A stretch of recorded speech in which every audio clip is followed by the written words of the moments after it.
Hello, everybody. It's me, Shane, and I'm here to talk to you about today's episode of Yashahime, Half Demon Princesses. Was it Princess? Sorry, Princess Half Demon. Episode 36 is entitled "A Place Not for Towa." So, before I begin, please remember to give me a like, comment, and subscribe. Especially if you're new here. If you're not new here, hit the notification bell so you'll be notified of more videos like this. I figured sometimes I like to sit and ruminate with the episode, but I'm just going to get right on into it because I am, for lack of better words, kind of frustrated, especially with the last 10 to 15 minutes of this episode.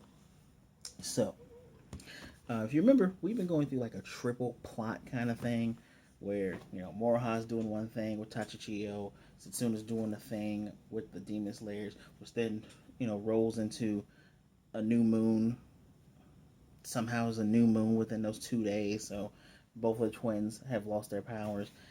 And Moroha was with Riku and Rion. Riku had lost his sight, but got it back with some lavender cream, which turned his eyes lavender. Whatever, I don't care about that. But then somewhere along the way, Zero took her to Nanahoshi's planet, which is weird because she entrapped Nanahoshi, so somehow she trapped him and then got him to agree.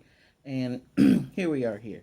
Now, I do like to go through these things and talk about them, but what I will do is I will, and you guys know this already, I talk about what happens and I insert things. I'm just going to jump early on. All those other plots, there was not three plots going on. Those were extra stories that we needed to have our characters at least do something by themselves. And, Setsuna needed to learn how to cut the thread, which seems useless now. And Towa needed to be in a situation where we had to have some urgency. And you had to do something with Moroha. Which, the main plot. This episode shows the main plot. And this episode was half of a recap, if I'm going to be completely honest. Ooh, I should start just writing these all in one. But just allow me to go through. So, we get a recap of everything I told you. And Sesshomaru was racing quickly because remember, Sesshomaru had spoken to Ren after she woke up and she wants to hold her daughters once more. But she also tells him that Towa is crying. So he's running. I'm going to forget this early on, so I'm just going to cut to the chase with the Sesshomaru part. The Sesshomaru part, he overhears some, they're called swarming green goblins or swarming green, goblin demons. Because they're like, oh, demon slayers are in the north. And, I hear Sesshomaru's daughters with them. We're going to kill her and get notoriety. Which, again, this is some weird writing here. Because, all right, if I kill your kid and you're strong, that means, yeah, I'm cool. I'm the guy that killed your kid. But if that's your kid and your kid is supposed to be strong, wouldn't I think to myself, I should probably not mess with them? That is the weird thing that I don't get. They're not like the cool guys that are like, oh, I'm going after the strongest and the biggest and baddest, which means you would go after Sesshomaru and then be like, well, I can't beat him. I'm going to try to beat his kid. That would make sense. But that's not what happens. And that's not what's being said. Which, when he hears that, he heads to the north because he's going for Setsuna. And even Jokin is going, is he going, to honor her last words? He's like, oh no, he's going to use the Yukari Tachikiri. Jokin falls. I will pick up where Jokin falls later. So throughout this episode, Towa cannot move. We're going all the way freaking back to when she first got there. Because in my mind, I'm like, why didn't they just show some of this stuff? But of course, they didn't show some of this because a lot of this is a freaking recap. She can't move. It's Nanahoshi's little planet in there. The bug is on her. It's taking her sorrow and whatnot. And Nanahoshi starts doing a freaking dance because he sets a stage that looks like a kabuki stage with flames. And, I guess there's it's supposed to be a thing. He's waving his fan like that. That's why I'm moving my hands like this. And Zero's basically taunting her. She puts in a silver pearl, like, yeah, this has some of your memories in it. And Towa's like, I'm sorry, I don't have a tragic past. Everybody was kind to me. And, it shows her meeting, I think his name was Kota. I always want to say Shota, but his name's Kota. Kagome's brother. She's still looking for Setsuna. And that's kind of I want to say that's it, but it has a mixture of recap and new memories. So basically, she's able to move around and stuff, and she's still looking for her sister. He's trying to help her, and when he meets with his mother and grandfather, they're like, "So you sure she's from the feudal era?" He's like, "I'm pretty sure. I mean, look, she moves like Inuyasha."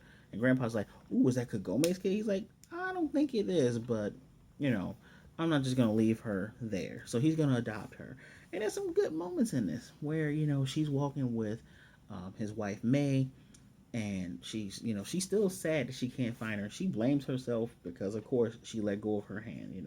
She runs and hugs Kota, and she's rubbing on May's belly because she's like, I can hear a heartbeat in there. And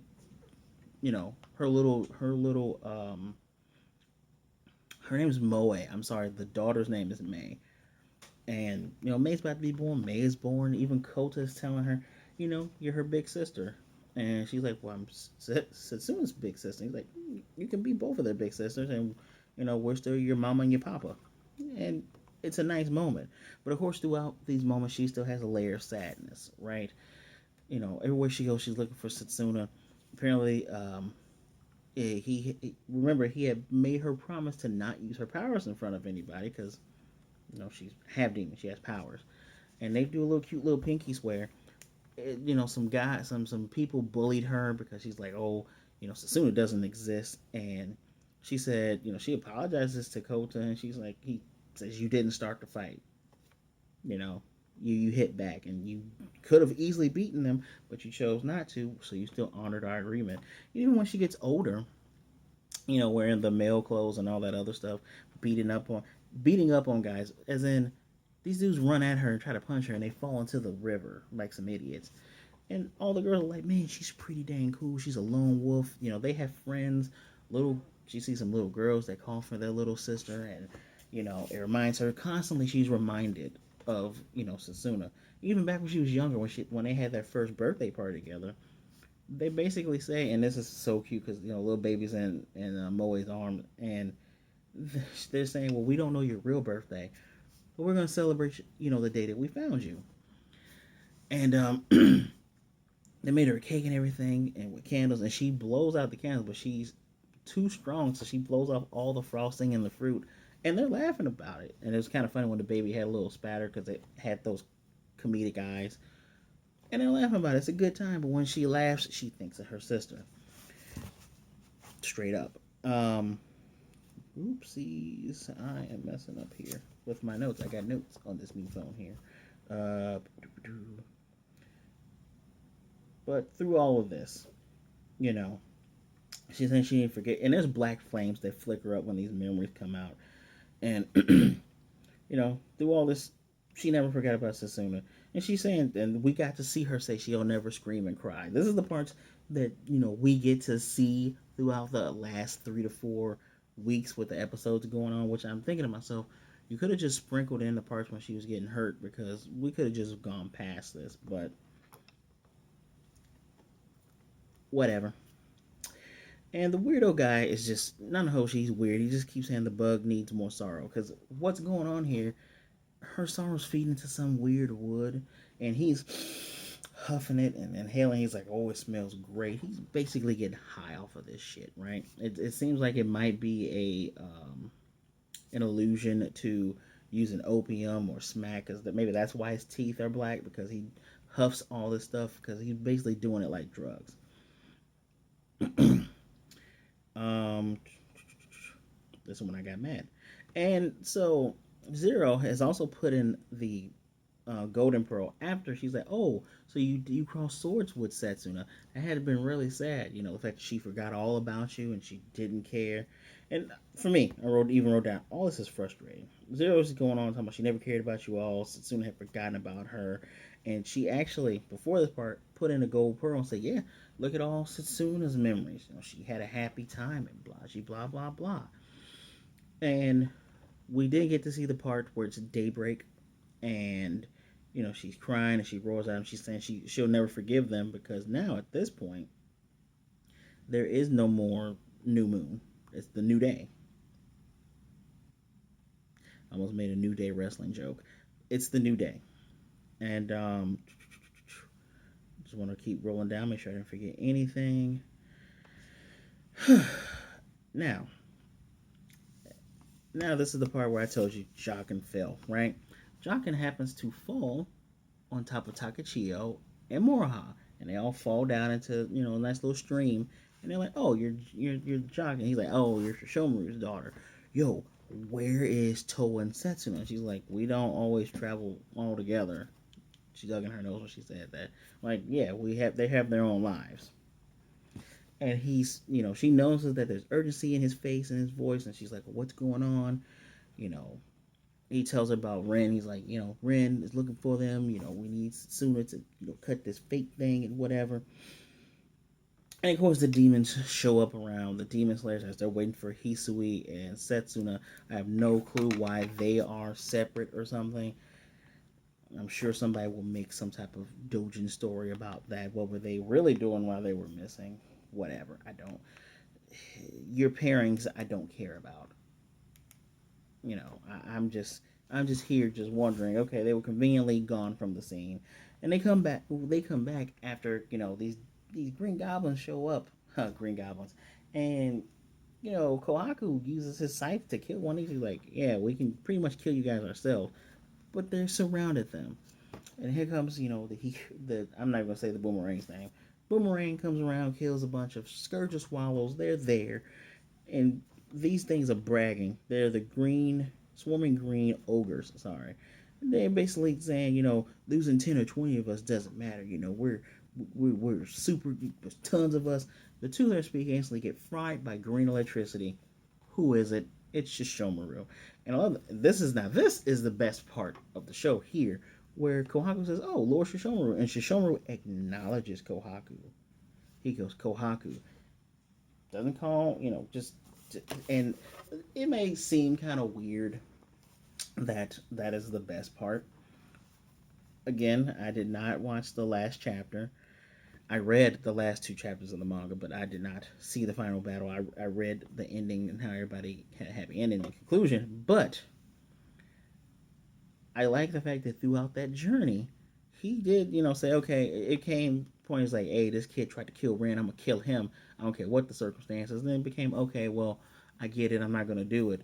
And Shishomaru doesn't really acknowledge anybody. He barely speaks to anyone. He barely looks people in the eye. So for him to acknowledge Kohaku, that's pretty damn cool. Fans will understand what I mean.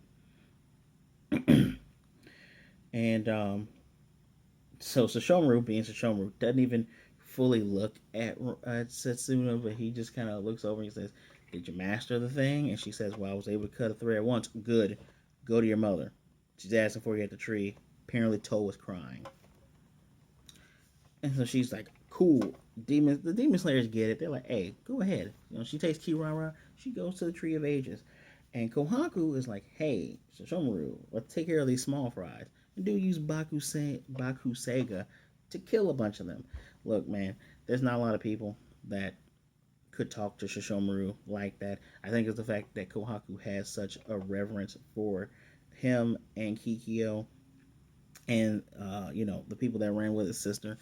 That means a lot. So respect begets respect, and I don't care. This is probably the best part of the whole entire episode. So, my lord. Hold on. Gotta run through here. I said all this. So, Riku and okay. So I might tell some of this out of order, but Riku finally shows up. Riku and Rion shows up because he said when she said the whole, Setsuna never cared about you. He threw his sword. He's like, "That's way too mean, Lady Zero. That's just, madam. That's just way too much." And they finally caught up. He's able to, he can smell the lavender on her, so he's able to catch up. Towa then gets the long-haired demon form that she has with, the great dog demon behind her, the whole silhouette, and this bitch Zero. Yeah, I'm saying it. If she's your favorite character, that's cool. She's a bitch. She's one of those characters that they've designed so well for you to hate. But what they're trying to pull now is just making me exasperated. Because I'll hate your character all day. There are certain villains like Noraku. He's made to be hated, and you love to hate him, right? For me, a character like Dio, I think Dio Dio, for whatever reason, is freaking cool. He is so despicable and evil, but he's so cool. He's the bad guy that loves to be cool. He's like, I'm doing this for my own goals. That's why, I keep bringing up those two villains, because then I think of her, because she has an amazing design. I do some writing. I do writing. And, when I think of a designed character with the layers that Zero has from a design standpoint, it's amazing. But her personality and her motivations are annoying to me. So, Towa rips the bug off, throws it, slices it. Nanaho, she's like, "Oh, my, my cute eternity bug," and she's like, "You better prepare yourself. What's gonna happen next?" And no longer than a second, she slices this dude in half. She's not even using her other sword. She's using her straight up beam saber and just slices this dude in half. He's dead. And now it's about to be Zero's turn. We all know what's gonna happen, right? If you kill Zero, you kill Ren. Well, at this time, Setsuna gets to the Tree of Ages. Basically says, "Tree of Ages, open up for me." Tree of Ages, of course, the tree opens up. Tree's not a jackass.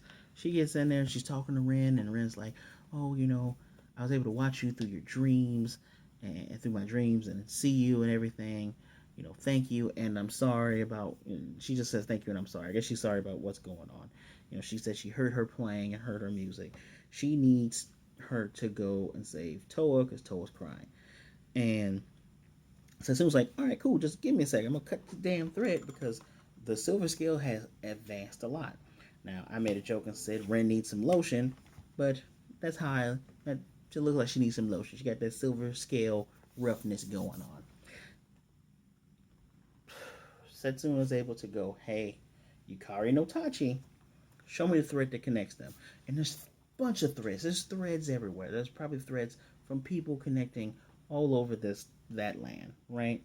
She finds the one that leads to them. She's about to cut it, and Ren goes, "No, stop it! Don't do it. That's not gonna cure me. The curse will still go on because you have to save Zero. You have to, make her face her regrets and get over what has been, what she's been through." Even Sassuna's like, "She's your enemy. Why do I need to save her? Let me just cut this thing." And she's like, "No, you got to save her and Towa." And she wants her to bring Towa back, so she can hold them. This is frustrating the ever living fuck out of me. We're pulling this shit, right? So we're supposed to be sympathetic of a character who started off from the very beginning, "I hate humans." So this is literal bigotry, literal prejudice here. I'm trying not to say racism because racism is a totally different thing. I won't say that, but it's literal bigotry towards humans. I hate humans. As a matter of fact, I hate them so much. I hate half humans. Okay, you and your brother are both dickheads. Got it. Hates them so much that why would the great dog demon, leave this other lady? I was okay with him being with her, but why leave her to get with Izayu? What? Huh? What? That's nasty. I hate his children. I can't believe you, Sesshomaru, would just deal with this. And just, I'm so sad that he's dead. Pearls. No. No. She has been trying to kill your kids. She, her last moment of redemption ended with me when she broke the Tenseiga. And I saw that come. I'm like, here comes the Deus Ex Machina. Now you can't bring someone back. So that means the moment. That means the moment someone died around there, in which they did. Remember, Setsuna died because they fought Kirimaru. The moment someone died, they wouldn't be able to be brought back. And it took Towa mixing her power with the Tenseiga to get it done. That was a decent moment. But that's when her even any moment for her to turn around. When she did that, I was like, done. And she's pissed at Sesshomaru when she brought her back. "How dare you? Bitch, I know your plan. You trying to kill my wife by getting yourself killed. You don't care. You're so..." And I hate... See, this is one of the things about the mythology. When you think about a lot of mythologies, especially godly-like characters or demon-like characters, it's annoying as hell. This is where my rant starts. I'm so glad I got enough time to go through this. So... when you have characters that are just so sad that their rage goes insane. Now, let's take the story, the mythology story of Izanagi and Izanami. That one makes sense. He was sad. He went down into the depths of the underworld to get her because he wanted to be with her. But she's like, hey, don't look at me. I can't even leave because I've already eaten the food down here. And he looks at her. She's all undead. He's all freaking out and he runs away. And she is scorned. Because, dude, you said you want to be with me. Now because I'm all dead and stuff, you run away. That one I get. Her whole thing, Zero's whole entire thing. I hate humans. I'm mad he got with the girl. He got with the human girl. I hate his kids too. I hate his grandkids too. Oh, BTW. I'm sad that he died, so I got rid of all my emotions with my tears and shit. Why didn't we just break the pearls and blow the dust in this bitch's face? Yeah, just straight up. Just blow the dust in her damn face. Because this is just annoying. So at this point, she's going, and she being Towa, is going after Zero. Zero's loving this shit. She's a dumb bitch. And Ren blocks it. He's like, yo, you cannot kill her. Remember, her fate is tied to your mother. And Towa has enough. You're blinded by rage, but you have enough thing in your head to be like, hey, Riku, move, man. I need to kill her. And he's like, you're going to kill your mom if you kill her. Shut up. Get out of my way. I'm about to throw my hat. My God. And then Zero goes, all right, it's time for me to return the pearls and get all. And so the rainbow pearls go back into her. I don't give a fuck about this. Pardon my language. I just don't. I do not. I don't care. Because this is dumb. This is the weakest out of 3 plots. And it's the weakest out of the 3. Because at this point, the episode's over. Because, forgot to mention, Ren gave Setsuna something. We don't know what it is. It's something glowing. It's all, take it. Don't know what it is. It's a MacGuffin. It's a MacGoober. It's a thing that's going to solve the whole damn plot. Who cares? I'm mad about the fact that the whole point, Sever the Fate, should be fixed. No, there's a little extra layer. You don't have to do all that. You don't have to do it. Who cares about Zero at this point? She's done so much to this family. Who gives an actual... Who cares? Who cares? If you care, give me a comment. I'm dead serious at this point. Dead serious. If you care, give me a comment down below. Because, where's the rest of my stuff? Ren wanting to save her is just being... Ren going... At most, Ren should be indifferent. And be like, okay, cool, but your sister's still in trouble. She's going to succumb to her rage. Why the fuck do you care about the bitch that hates your family so much because half of y'all are human? Why? And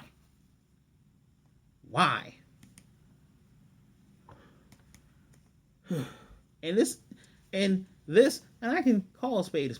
This couldn't time back. I wish, new Spider-Man movie just came out, and I would love to integrate and be like, hey, I can be vague. There's a moment where it's like, hey, let's save some of these people. You know what? I can get that for some of people. Like, let's say Batman wants to save some of his villains. Because a lot of them are accidents. A lot of them didn't have control over becoming what they became. So let's help them out. But when you have a person that has over and over, it gets to a certain point in time where you stop feeling sorry and it's like you just need your ass whooped. Happened in Naruto. If anybody felt sorry for Madara at the end, holy fuck, I don't get, you have Stockholm Syndrome like a motherfucker. Wow. So, this is messy. This gets the lowest 3, because I want to give it a 2, but it gets a 3 because of that Sesshomaru Kohaku moment. Yeah, that is their name, Shahaku. Because the Sesshomaru and Kohaku integration, that is why this gets a 3. But this was messy. The next episode is Zero's Wish. It's spoken to us by Setsuna. Funny enough, in the intro, Setsuna was trying to wake up Towa. So I love all that little breadcrumb shit. I love that stuff. It's about her being like, okay, so it's not enough. They have to heal her to get this done. And it looks like Jockin is going to give Moroha the Black Pearl where her parents are. Good. I don't care about none of this other stuff. it's crazy because Sesshomaru was my favorite character from Inuyasha, but man, this episode is cementing. They want Towa to be the main character, and I don't like Towa all that much. I've seen all on social media. I've seen all the Towa stands and Towa fans. I don't get what you guys are looking for. Maybe you are the same guys that just love main characters regardless. I don't get it. I've seen better leading female characters in other animes, and she is certainly not one of them. This is a straight up low three for me. Low 3 out of 5. Hmm. Apparently, Kirimara's gonna find the Pinwheel kid, so that kid might end up getting killed, and then all hell is gonna break loose. So, are we towards the end game? Who knows? But yes, guys, let me know what you think in the comment section down below. I'm very, very serious. If you made it this far, please, please, please, I love to engage with the community that I have. Let me know what you think in the comment section down below. Don't forget to hit a like for the video. Excuse me. Don't forget to hit a like for the video. It's very much appreciated. Subscribe if you're new here. I'm trying to get to 200 subscribers, so help me out there. And if you're not new here, hit the notification bell so you can get notified of more videos like this. Do not forget to share this video so others can see what a great time we're having. I hate the fact that that is so blinding with the whole Towa thing. That's way too blinding. But anyway, I appreciate you guys spending some time with me. Please be good, be blessed. Wash your hands, wear your mask, be safe out there. Be good to yourself, be good to others. Either way it goes, do not be a jerk. And you are never alone. Happy holidays to everybody. Please. I'll definitely see you next time. Next week is Christmas, so we'll see what type of present they're going to give us if they aren't taking a break.